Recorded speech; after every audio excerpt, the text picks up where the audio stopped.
The Edmund Fitzgerald began sailing the Great Lakes in 1958. In her 17 years of service, the 729-foot freighter was the pride of the American side, a true workhorse, setting record after record, including most iron ore carried in a single trip and most carried in a single season.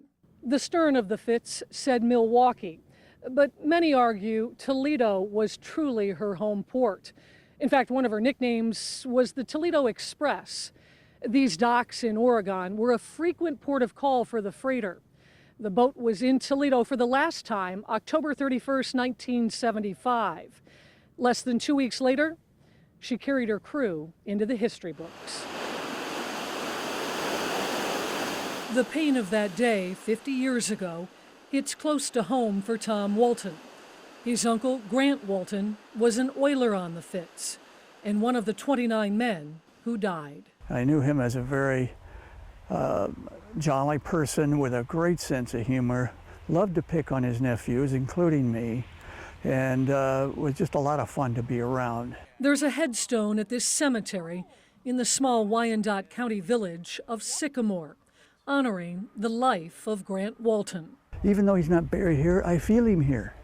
It's hard to explain. I mean, I feel his presence somehow. Tom has other personal connections to the Fitzgerald. His father was a chief engineer who worked on the Fitz as well as a number of other freighters. And Tom spent the summer of 1963 on the ore boat. His job was to help feed the crew, clean the officers' quarters, and take care of any passengers who were on board as guests. He still smiles when he thinks of the ship and that long-ago summer. And it was the best job I ever had. You know, I loved every minute of it.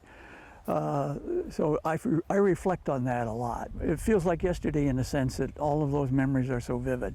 I've got Technicolor pictures in my mind of everything I did on that ship. The Fitz's final chapter was added to those memories in November of 1975.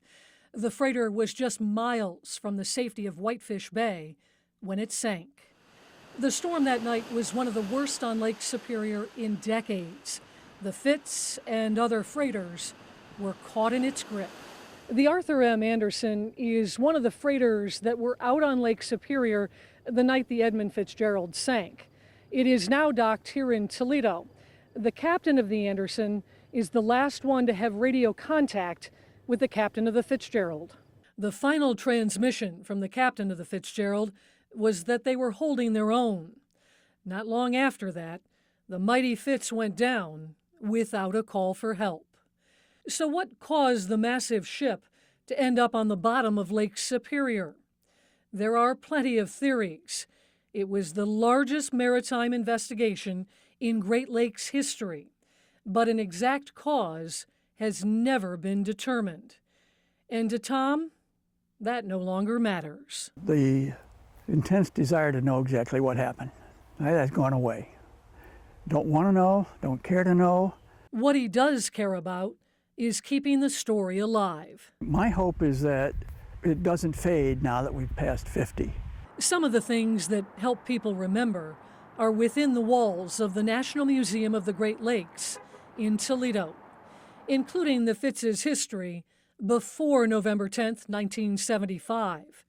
Christopher Gilchrist is the director emeritus of the museum. She served not only her company and her crew, but she also served the United States because she was part of an industry that made the industrial economy work in this country. When it comes to the last chapter of the Fitz's story, the museum's collection includes 2 oars and a life ring salvaged from the wreckage. One of the premier pieces in our collection is the inflatable life raft from the Edmund Fitzgerald. There were 2 on board.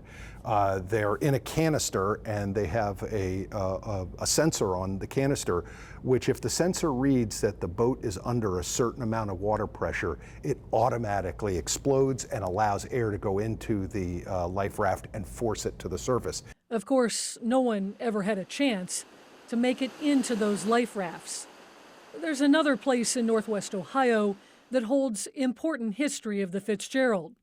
The historical collections of the Great Lakes at Bowling Green State University, is home to the original designs. And this is a very well-documented vessel in terms of plans. So we have the original builder's plans from Great Lakes Engineering Works. I mean, everything is explicitly laid out, so there is no room for error when the ship is being constructed. It was just run-of-the-mill records at the time, but then something happens and all of a sudden something really mundane can seem just gains sort of a life of its own, especially in terms of the Fitzgerald. I mean, it's the most storied shipwreck on the Great Lakes.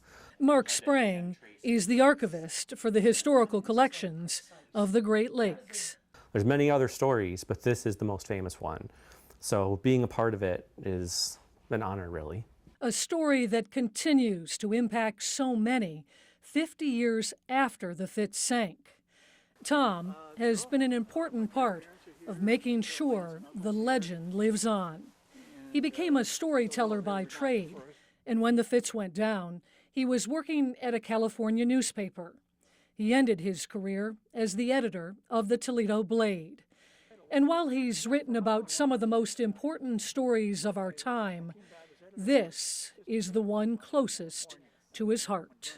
I feel it's just my responsibility as a surviving family member who happens to write for a living to keep writing about it, keep telling the story. We don't want people to forget. And so I stay at it. The legend lives on thanks to people like Tom. The Fitzgerald sank in Canadian waters. The wreckage is the final resting place of the 29 men on board. It was deemed a gravesite by the Canadian government, meaning no one can dive on the site. Many of the families of the victims worked to make that happen. The bell from the Edmund Fitzgerald was retrieved in 1995, and you can see it at the Great Lakes Shipwreck Museum in Michigan's Upper Peninsula. As we mentioned, the captain was from Ottawa Hills. There's a headstone for him at Calvary Cemetery in Toledo. If you'd like to learn more about the mystery behind the Fitz and her crew, we'll post links with the story on our webpage. Lisa Guyton, 13 Action News.